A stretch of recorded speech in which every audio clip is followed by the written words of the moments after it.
معزز سامعین کرام، محترم بھائیوں، بزرگوں، دوستوں، معززات ماؤں اور بہنوں، اللہ رب العزت نے قرآن مجید میں انسانوں اور جنوں کی تخلیق کا مقصد بیان فرماتے ہوئے اعلان کیا، وَمَا خَلَقْتُ الْجِنَّ وَالْإِنسَ إِلَّا لِيَعْبُدُونَ، کہ میں نے جنوں اور انسانوں کو صرف اس لیے پیدا کیا، لیعبدون، کہ وہ صرف اور صرف میری عبادت کریں اور میرے ساتھ عبادت میں کسی کو بھی شریک نہ بنائیں۔ انبیاء کی بعثت کا مقصد بھی رب کائنات نے یہ بیان فرمایا، وَمَا أَرْسَلْنَا مِن قَبْلِكَ مِن رَّسُولٍ إِلَّا نُوحِي إِلَيْهِ أَنَّهُ لَا إِلَٰهَ إِلَّا أَنَا فَاعْبُدُونِ، کہ محبوب، ہم نے آپ سے پہلے جتنے بھی نبی دنیا میں مبعوث فرمائے، إِلَّا نُوحِي إِلَيْهِ، ہر نبی کی طرف ہم نے یہ وحی کی، لا الہ الا انا، عبادت کے لائق میں وحدہ لا شریک ہوں، مجھ اللہ کے علاوہ کسی اور کی عبادت نہ کرو، لا الہ الا انا فاعبدون، عبادت صرف اور صرف میں ایک اللہ سبحانہ و تعالی کی جائے۔ پیارے بھائیوں، انسان کی زندگی کے اندر جتنا بھی کوئی بڑا عمل ہو، جب تک وہ عمل خالصتاً اللہ کی رضا کے لیے نہ کیا جائے، اس عمل کی رب کے ہاں کوئی ویلیو نہیں۔ انسانی عبادات کے اندر اخلاص کی اہمیت آپ یوں سمجھ لیں کہ جس طرح ایک بہت بڑی عمارت، وہ اوپر سے جتنی مرضی آپ مضبوط بنا لیں، لیکن اس کی بنیاد اگر مضبوط نہیں تو وہ جتنی اوپر مرضی مضبوطی موجود ہو، اس کی کوئی ویلیو نہیں۔ وہ عمارت کسی بھی وقت زمین پہ گر سکتی ہے اور پوری کی پوری بلڈنگ وہ تباہ ہو سکتی ہے۔ انسان کی عبادت کے اندر اخلاص کی اہمیت اس بڑی بڑی بلڈنگوں میں جو بنیاد اور اس کی بنیادوں کی اہمیت ہے، یہی انسان کے عمل میں اخلاص کی اہمیت ہے۔ بلکہ اہل علم نے اس کی مثال یوں بھی بیان فرمائی کہ جس طرح انسانی جسم کے اندر روح کی مثال ہے کہ اگر جسم سے روح نکل جائے تو وہ جسم بالکل بیکار ہے، اسی طرح انسان کی عبادت میں اگر اخلاص نہیں تو وہ پہاڑوں جیسے عمل، وہ پہاڑوں جیسی نیکیاں اگر وہ اخلاص سے خالی ہیں تو ان کی رب کے ہاں کوئی ویلیو نہیں، وہ عمل بالکل ضائع اور بیکار ہے۔ پیارے بھائیوں، سلف اخلاص کی اہمیت اور اخلاص کی پہچان کچھ اس انداز میں کروایا کرتے تھے۔ امام اہل سنہ امام احمد بن حنبل رحمہ اللہ فرماتے ہیں، اذا عملت عملا لا تريد به الدنيا، جب تم کوئی عمل کرو، تمہارا کوئی بھی عمل جس میں تمہارا ہدف اور منزل اور مقصد دنیا کی کوئی چیز نہ ہو، دنیا کا کوئی طمع اور لالچ نہ ہو، وہ عمل صرف اللہ کے لیے کیا جائے، دنیا کا کوئی نفع اور دنیا کی کوئی مدح اور تعریف اور دنیا اس کے اندر انسان کا مقصود نہ ہو، یہ اخلاص ہوتا ہے۔ اسی لیے سلف کہا کرتے تھے، ہم تو بسا اوقات بار بار اپنی نیت کے ساتھ الجھتے رہتے ہیں، اسے درست کرتے ہیں، یہ پھر ٹیڑھی ہو جاتی ہے، ہم پھر اس کی اصلاح کرتے ہیں، ہر عمل سے پہلے اپنی نیت کو چیک کرتے ہیں، میرے اندر اخلاص کتنا ہے، اللہ کی رضا کتنی ہے، اس عمل کے لیے، اس عمل میں اللہ رب العزت کی رضا کس قدر ہے۔ پیارے بھائیوں، یہ اخلاص ایک ایسی چیز ہے، الاخلاص سر بین اللہ و بین عبد، یہ اخلاص بندے اور رب کے درمیان ایک راز ہے۔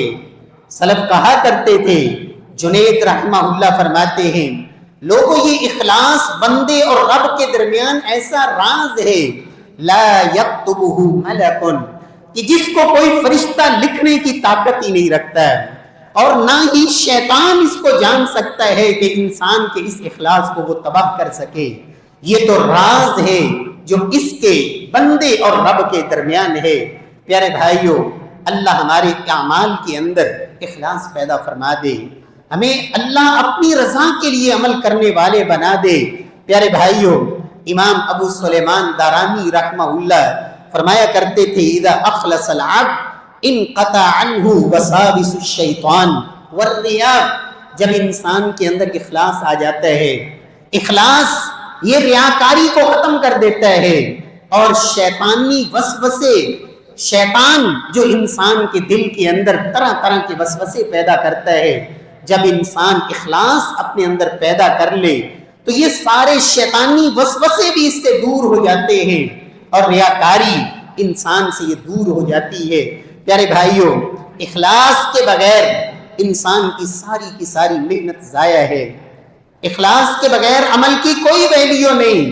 قرآن مجید میں رب کائنات نے فرمایا وَقَدِمْنَا إِلَى مَا عَمِلُوا مِنْ عَمَلٍ فَجَعَلْنَاهُ هَبَاءً مَنْثُورًا، کچھ لوگ قیامت والے دن آئیں گے، عمل بڑے کیے، قَدِمْنَا إِلَى مَا عَمِلُوا مِنْ عَمَلٍ، لیکن اخلاص نہیں، عقیدہ توحید نہیں، شرک کی غلاظت میں مبتلا رہے، رب کی رضا کے علاوہ غیروں کو راضی کرنے کی فکر میں لگے رہے، کسی کے نام کی نظر، کسی کے نام کی نیاز، کسی کے نام کا چڑھاوا، کسی کے نام کا ذبیحہ، کسی کے نام کے لیے، کسی کے نام پہ مختلف صدقات اور خیرات، اللہ کے لیے نہیں۔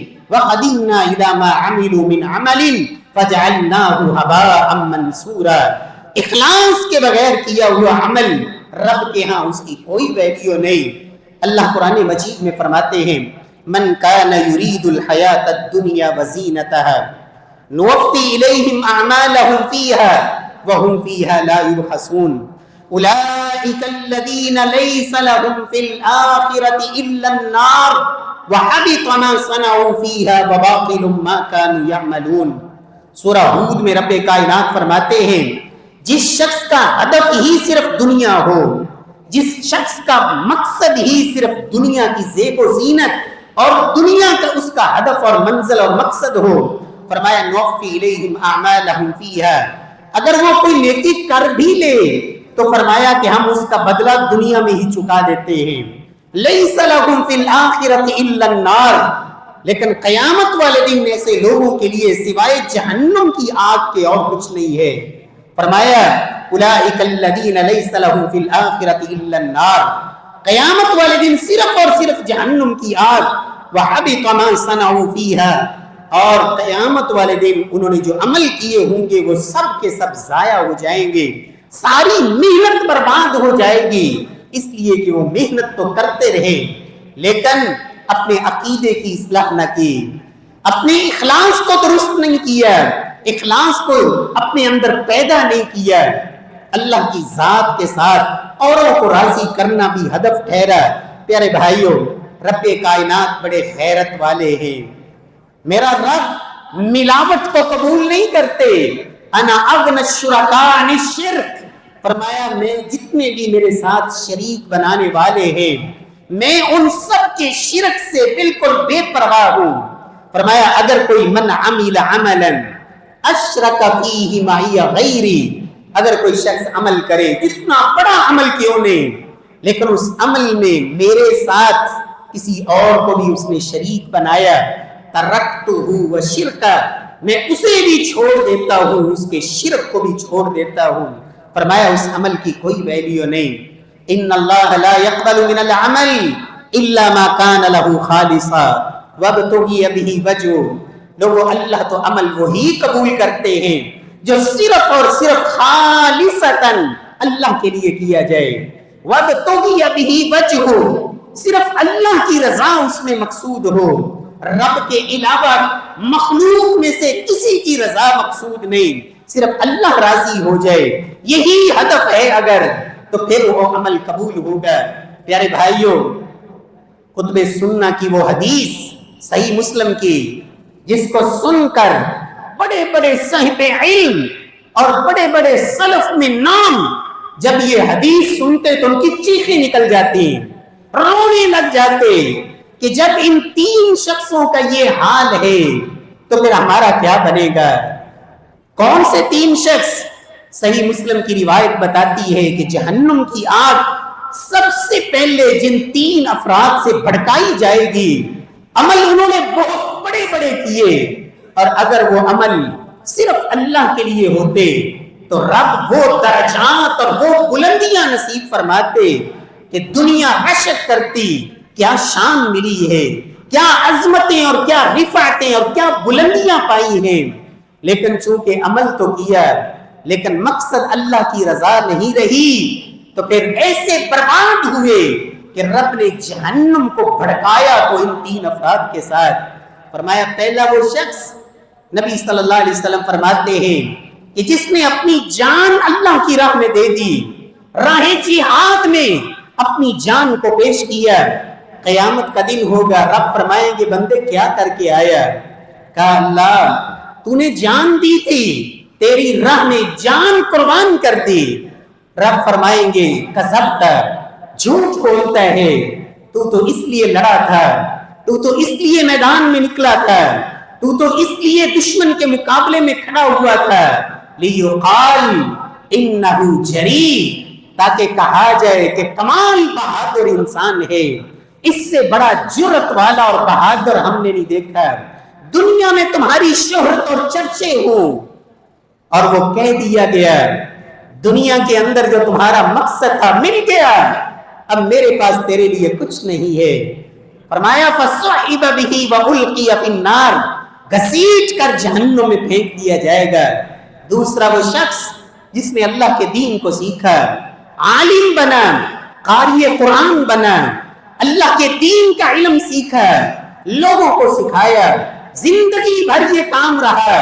رب فرمائیں گے کیا کر کے آیا؟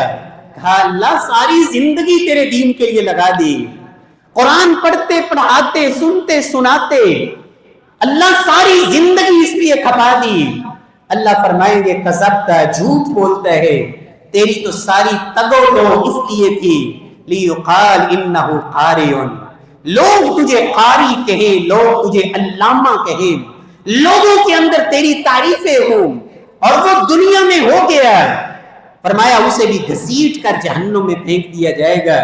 تیسرا وہ شخص جس نے اپنی محنت، اپنی کمائی اور اپنا مال وہ راہ فی سبیل اللہ میں خرچ کیا، خوب مال لوٹایا۔ اللہ فرمائیں گے کیا کر کے آیا؟ کہے گا اللہ تو نے مال دیا تھا، بڑی وسعت تھی، بڑی فراوانی تھی، اللہ اس مال کو میں تیری راہ میں خرچ کر کے آیا۔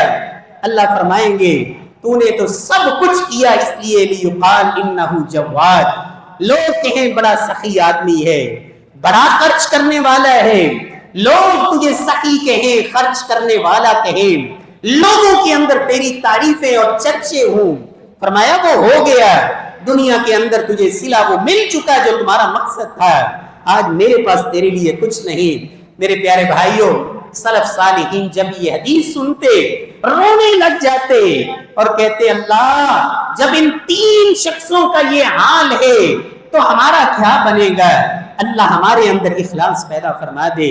اللہ کے نبی صلی اللہ علیہ وسلم اس لیے فرمایا کرتے تھے انما الاعمال بالنیات، لوگوں تمام اعمال کا دار و مدار نیت پر ہے، جیسی نیت انما لکل امرئ ما نوی، جیسی انسان کی نیت ہوگی وہی صلہ انسان کو ملے گا۔ فمن كانت ہجرته الى الدنيا يصيبها، اگر کوئی اللہ کے لیے راست اپنا وطن گھر بار چھوڑ کے ہجرت کرتا ہے اس کو اللہ کی رضا ملے گی۔ جس نے دنیا کے لیے وطن چھوڑا، علاقہ چھوڑا، ہجرت کی، اس کو دنیا مل جائے گی۔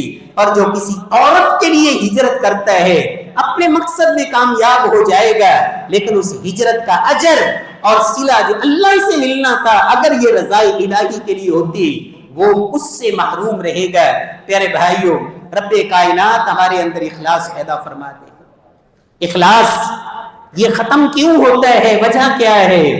سب سے پہلی بات، جب انسان دنیا کا لالچی ہو، دنیا کا حریص ہو، دنیا کا طمع، انسان کے دل کے اندر جگہ پکڑ لے، مضبوط ہو جائے، تو پھر ہر عمل سے پہلے وہ یہی سوچتا ہے مجھے کیا ملے گا، مجھے کیا فائدہ ہوگا، میرا کیا اس سے مقصد ہے۔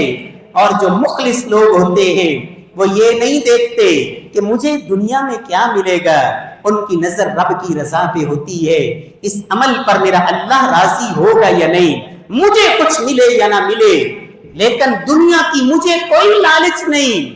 لا نريد منکم جزاء ولا شکورا، نہ تو کسی کا شکریہ چاہیے، نہ کسی کا جزاک اللہ کی آواز چاہیے، ہمارا مقصد تو صرف رب کی رضا ہے، اللہ راضی ہونا چاہیے۔ فرمایا ایک تو یہ دنیا کا طمع یہ انسان کے اخلاص کو برباد کرتا ہے، اور دوسرا جب انسان تعریف کا بھوکا ہو، لوگ تعریف کریں، لوگ مدح کریں، لوگ واہ واہ کریں، لوگ منہ پہ بھی تعریفیں کریں، لوگ میری غیر موجودگی میں بھی تعریفیں کریں، یہ جو انسان کے اندر بیماری ہے انسان کے اخلاص کی جڑیں کاٹ دیتی ہے۔ امام ابن قیم رحمہ اللہ اسی لیے کہا کرتے تھے جب کبھی اپنے دل سے اخلاص کے بارے میں بات کرو کہ تمہارے اندر اخلاص آئے، سب سے پہلے چھری لو اور اس چھری کے ساتھ جو دنیا کا طمع اور لالچ ہے اس کو ذبح کر دو، امیدیں صرف اللہ کی ذات سے، اور تعریف اور مدح لوگوں کی کیا ویلیو رکھتی ہے، لوگ تمہاری تعریف میں زمین و آسمان کے کلابے باندھ دیں اور رب کے ہاں تیری ویلیو کچھ بھی نہیں، کیا حیثیت ہے ان لوگوں کی تعریفوں کی، اور لوگ تعریف ذرہ برابر بھی نہ کریں، رب کے ہاں تیری عزت اور شان ہے، لوگوں کی اس مذمت سے کوئی فرق نہیں پڑتا۔ اللہ کے نبی صلی اللہ علیہ وسلم نے اسی لیے فرمایا تھا کہ بسا اوقات لوگ بڑی تعریف کرتے ہیں، لوگ تو اس جیسا بننا بھی چاہتے ہیں، اس جیسا اپنے آپ کو دیکھنا بھی چاہتے ہیں، لیکن رب کے ہاں اس کی ویلیو مچھر کے پر کے برابر بھی نہیں ہوتی۔ اللہ کے رسول تشریف فرماتے ایک شخص گزرا، آپ نے پوچھا میرے صحابہ اس کے بارے میں کیا خیال ہے؟ لوگوں نے کہا یا رسول اللہ بڑا کمال آدمی ہے، کہیں بات کرے لوگ اس کی بات سننے کے لیے رک جائیں، اس کا فیصلہ ماننے کے لیے تیار ہو جائیں، کہیں نکاح کا پیغام بھجوائے لوگ بیٹیاں پیش کر دیں، اس قدر یہ لوگوں کے اندر مقبول۔ اور دوسرا وہ آدمی، آپ خاموش ہو گئے، پھر ایک اور گزرا، فرمایا اس کے بارے میں کیا خیال ہے؟ لوگ کہتے ہیں معمولی آدمی ہے، کئی بات کرے لوگ سنیں گے نہیں، سفارش کرے لوگ مانیں گے نہیں، شادی کے لیے پیغام بھجوائے لوگ رشتہ نہیں دیں گے۔ فرمایا اللہ کی قسم وہ جو پہلے والا گزر کے گیا ہے اس جیسوں کی رب کی پوری زمین بھر جائے، یہ جو جا رہا ہے رب کے ہاں اس ایک بندے کا مقابلہ نہیں کر سکتے، اس لیے کہ لوگ ظاہر دیکھتے ہیں اور میرا رب وہ دیکھتا ہے جو دنیا کو نظر نہیں آتا۔ اللہ رب العزت ہمارے اندر اخلاص پیدا فرما دے، اللہ ہمارا تعلق اپنی ذات کے ساتھ مضبوط بنا دے۔ پیارے بھائیوں، اخلاص کے اندر معاون چیز کہ انسان اپنے اندر اخلاص کیسے پیدا کر سکتا ہے، جب یہ ایمان بن جائے کہ ساری دنیا بھی مجھے نفع دینا چاہے، میرا رب مجھے نفع نہ دینا چاہے، ساری دنیا مل کے بھی فائدہ نہیں دے سکتی، ساری دنیا میرا نقصان کرنے پہ آ جائے اور میرے رب نے وہ نقصان میرے مقدر میں نہیں لکھا، ساری دنیا ایڑی چوٹی کا زور لگا لے، میرا ذرہ برابر بھی نقصان نہیں کر سکتے۔ جب اختیار سارے میرے رب کے پاس ہے تو پھر دنیا سے امیدیں کیسی؟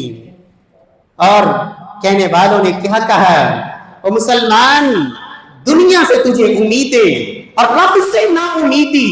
آج مسلمان کا حال یہی ہے، مسلمان کو دنیا سے بڑی امیدیں ہیں، لوگوں سے بڑی امیدیں وابستہ ہیں اور رب سے کوئی امید نہیں۔ پیارے بھائی، حالانکہ ہر چیز اختیار تو میرے رب کے پاس ہے، اور انسان جب یہ سوچ لے کہ عمل تو میرا وہی قبول ہونا ہے جو اللہ کے لیے ہوگا، وگرنہ تو ویلیو ہی کوئی نہیں، پھر انسان کے اندر اخلاص بھی آتا ہے۔ اللہ ہمارے اعمال کے اندر اخلاص پیدا فرما دے۔ پیارے بھائیو، یاد رکھیں اخلاص کا سب سے پہلا فائدہ یہ ہوتا ہے کہ عمل تھوڑا سا بھی ہو، عمل تھوڑا سا بھی ہو، اخلاص موجود ہے، اللہ اس میں اتنی برکت ڈالتے ہیں، اتنی برکت ڈالتے ہیں کہ رب کائنات ایک کھجور کو پھر بہت پہاڑ سے بڑا کر دیتے ہیں. اتقوا النار ولو بشق تمرہ، اخلاص ہو تو کھجور کے ایک ٹکڑے پر بھی رب جہنم سے آزاد کر دیتے ہیں. اخلاص ہو، اللہ کی رضا ہو، دل کے اندر کھوٹ نہ ہو، عمل نہ بھی کر سکے، نیت خالص ہو تو اللہ مہینوں کی نیکیاں بغیر کیے بھی رب اس کے برابر اجر عطا فرما دیتے ہیں. نیت خالص ہونی چاہیے. نبی صلی اللہ علیہ وسلم کی زندگی میں صرف ایک ہی غزوہ تھا جس کے لیے آپ نے پہلے سے صحابہ کو تیاریوں کا حکم دیا اور بتایا سفر کہاں کا ہے. باقاعدہ مہینوں پہلے تیاریوں کا حکم دیا. صحابہ نے خوب تیاریاں کی اور تبوک کا یہ سفر آنے جانے کا تقریباً کو 1500 کلومیٹر کا سفر، 1400-1500 کلومیٹر کا سفر آنے جانے کا. ظاہر بات ہے پیدل تو نہیں ہو سکتا تھا، سواریاں چاہیے. کچھ لوگوں نے سواریوں کا بندوبست کر لیا اور کچھ آئے. قرآن نے کہا تفیض من الدم، صرف آنسو نہیں وہ خون کے آنسو روتے ہوئے آئے. یا رسول اللہ ہم جانا چاہتے ہیں، آپ کی معیت میں جہاد کے لیے جانا چاہتے ہیں، ہماری جانیں حاضر ہیں، ہمارے پاس مال نہیں کہ سواری کا انتظام کر سکیں، آپ سواری کا بندوبست فرما دیں. آپ فرماتے ہیں میرے پاس بھی سواریاں نہیں. ایک یہ لوگ تھے، کچھ بیمار تھے، کچھ عذر کی وجہ سے نہ جا سکے، اور کچھ وہ تھے جن کے دل کے اندر کھوٹ تھا. منافق بہانہ بنا لیں گے، کوئی بات نہیں اللہ کے نبی کو کون سا پتہ چلنا ہے، کوئی نہ کوئی بہانہ کر لیں گے.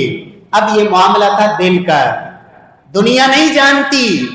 جب اللہ کے نبی صلی اللہ علیہ وسلم تبوک سے واپس آ رہے تھے، راستے کے اندر صحابہ کرام نے اس سفر کے اندر وہ مشقتیں برداشت کی، پاؤں پھٹ گئے، خون بہنے لگے. سواریاں اور اسی طرح اتنی کم تھی، کہیں سوار ہوتے، کہیں پیدل چلتے، کہیں پہاڑیوں سے گزرتے، کہیں وادیوں کو عبور کرتے، کہیں کھانے ختم ہو گئے، کھجور کی گٹھلیاں چوس کر دن گزارے.